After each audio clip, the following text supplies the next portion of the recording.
opportunity. So please put your hand up and someone will bring you a microphone. Mine was just a complete tangent just on what Madame Lagarde has done with the IMF. And I just wanted for people to know that as an activist years ago, I thought of the IMF as a great Satan. And I'm not joking about that. I really did. And because there's sort of structural adjustment and the sort of bullying of junior economies was prevalent. I remember going to meet, who was your former, the French? Camdessus. And I remember going to see him and I was expecting Satan to welcome me. And this very sweet Frenchman with like Buddhist beads was, hello, can I help you?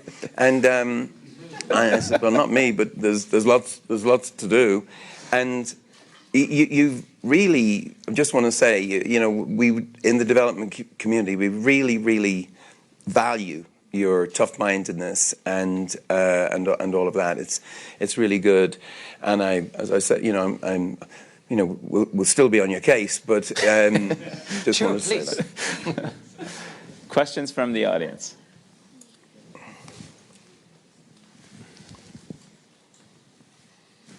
Raj, could I just jump in with what Madame Lagarde said about governance also?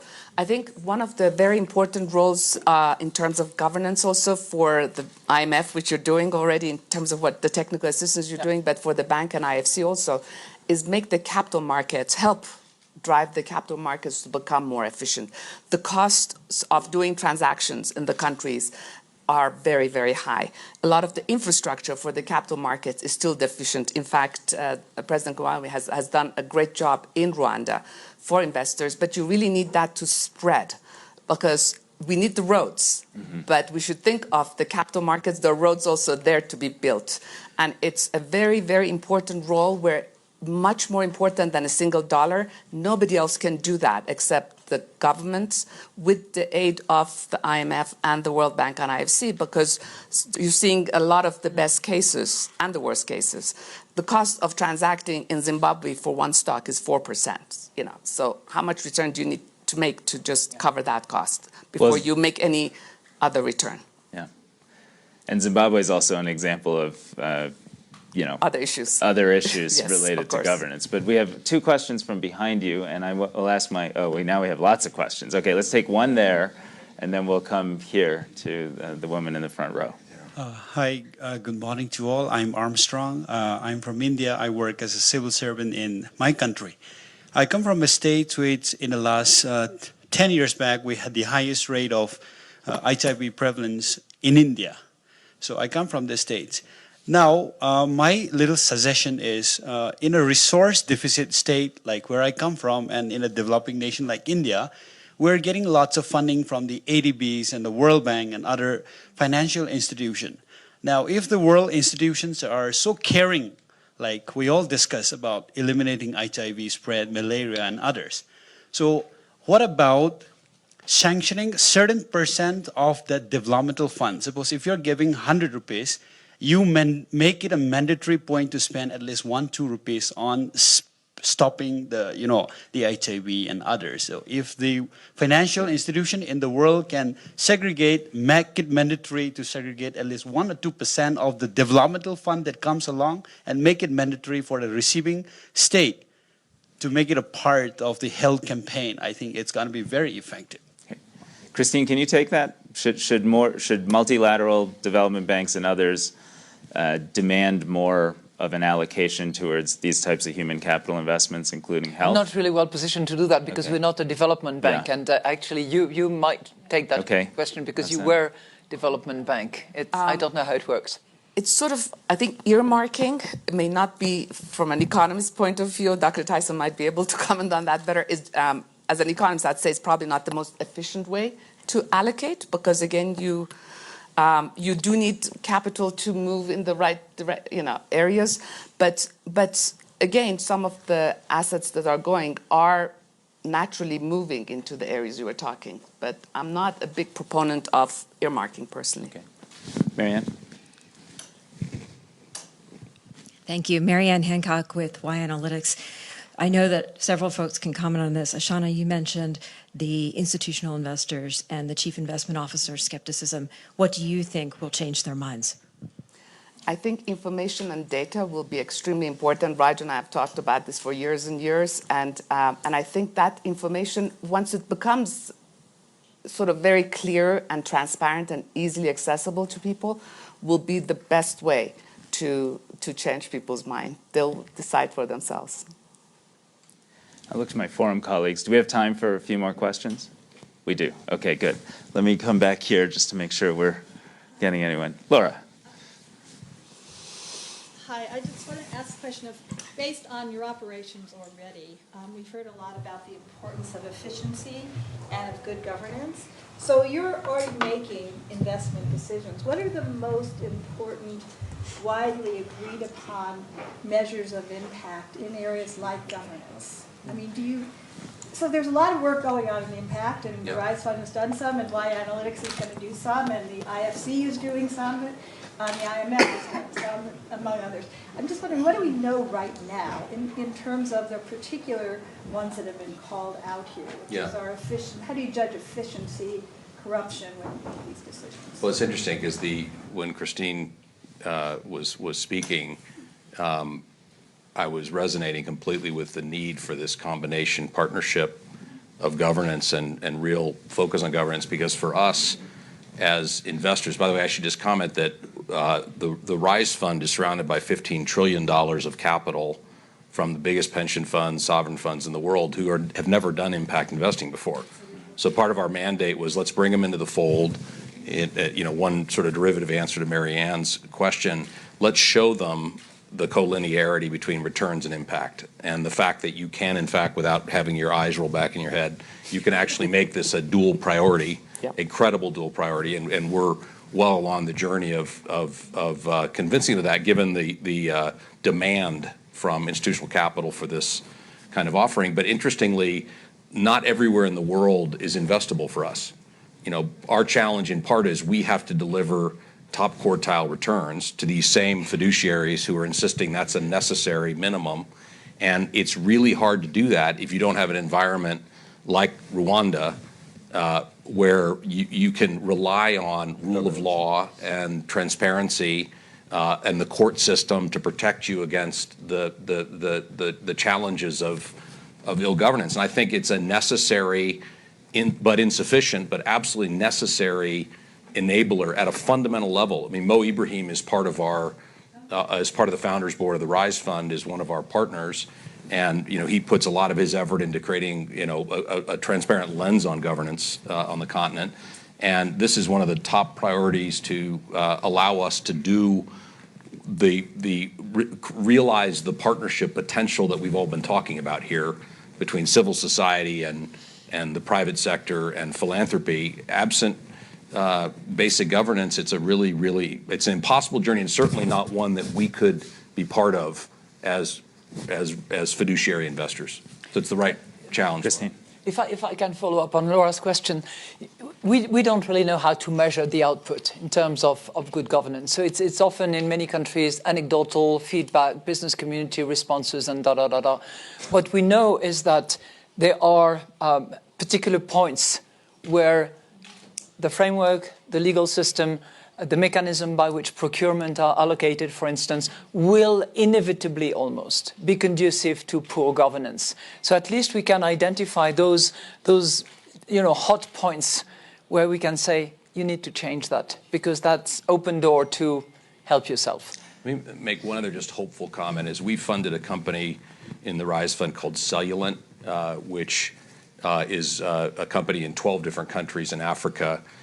They went after a project in Nigeria using blockchain and a digital identity solution. They connected 1.5 million farmers, small stakeholder farmers, with the $500 million a year of aid that's distributed to them for the purpose of buying seeds and fertilizer. It's a very profitable business, but they got in between what was otherwise a corrupt distribution of that 500 million that was ultimately 500 down to 40 million by the time it got to the farmer. Now 500 is 500, and the effect is a 30% uplift in household income for 1.2 million farmers. So there is a role to play for business, even in the context of an overt corruption like that, given technology, mobility, cloud solutions, analytics, that is quite hopeful in providing a pathway, even when you don't have a governance environment that necessarily provides that support. Right. On this point, I think, very importantly, again, some of the things you're doing at Rockefeller Foundation also, there is what we talked about. You know, we're talking about sort of institutional investors all over the globe, the multilaterals. But what is going to be really going to change the world is the local entrepreneurs. It is, you know, the accelerators that are getting created in Africa. It's good to have YC in California and going all over the world, but you really have to depend on the youth and the millennials in the countries to take the SDGs and run with them. And I think that should be part of what we're sort of connecting the dots. That's at Rock Creek. That's what we think we should be doing at IMF. That's what you're doing at the, you know, well, that's what I you're would doing. argue that the best, most effective, whether it's World Bank, USAID, other kind of developmental programs of the last 15 years have tried to do that, whether it's identifying hotspots in cross-border trade in Africa and really fighting corruption at those border crossings, or whether it's building farm-to-market roads that help feed the future, or Agra farmers market their crops and gain more from it. It's making those connections between public and private that make all the difference. And we only have a couple of minutes left, so we're going to go around, and I do want to hear your final thought on this, but in the following way. I think it is easy. It's easy for me as someone who's been, as Bono once mentioned, on this train for a long time. It's easy to be discouraged by the headlines, and it's easy to see ups and downs in what feel like our commitments to those who are most vulnerable around the world. And sometimes it can be, these were phenomenally important examples, it can be hard to believe that private investment will solve everything, because it won't. And we know we have to maintain both public and private and expand on both fronts. And so it can be hard to be relentlessly optimistic that we're going to achieve these goals and stamp out poverty through this project, this big global project. And I'd love to just hear from you. Why are you optimistic, and do you have any other call to action for folks in this room, at Davos, around the world? President Kagame, we can start with you. I'm very optimistic in a sense that the message is clear to all of us, and Africa is the most concerned in this discussion, I also guess, with the sustainable development goals. If you look at the kind of reforms going on across the continent, even with the Continental Free Trade Area, comes as a result of that, meaning Africa is coming together on some of these important issues that matter. For example, we have to make sure that Africa argues its case if it is to get investments that are required, building on the domestic mobilization of revenues and so on. So, and this has to do with the scale. If you are going to invest in Africa and you are thinking of countries, 20, 30, 40 countries with a certain commonality that allows these investments to take place in a much bigger market, I guess this is going to work. It's more attractive. So it's more attractive. So these are things that are happening, and the message is clear. Well, some countries are doing better than others. They are not at the same level, but I think there has been good progress. Second, building on what Christine said, you see, it's not an issue of one wanting to be like the other.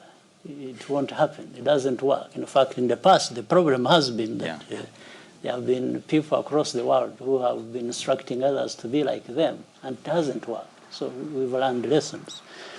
So, but instead, people need to work together. There is cooperation that is required, and everyone makes progress through that. So I think there is a reasonable level of optimism. And if you look at how across the continent people are preparing investment climates within their countries, some ahead of others, others still lagging behind, but trying to make progress.